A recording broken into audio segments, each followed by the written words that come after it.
Now we've reached the hour of Spliff politics. It's the time of the night when everyone knows who's got a spliff and in which direction it's going. See Casey in the hood? He doesn't know Herbie, the kid skimming up next to him. But to get a talk, he's got to start up some bullshit conversation and keep it going until he gets past the spliff. Smells like soap out to me. Can't fault it with a solid.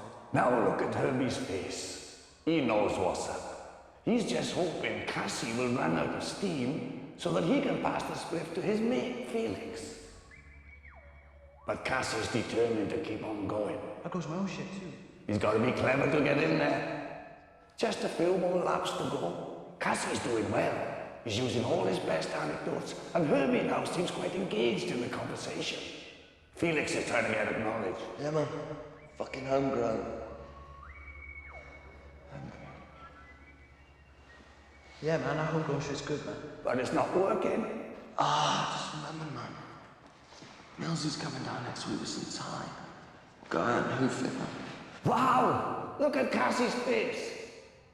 Now it looks like it's all been a waste of time and energy. Millsy?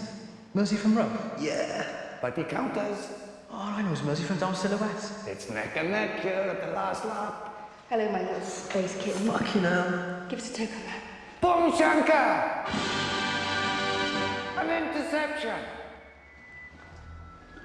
But that's always the chance you take.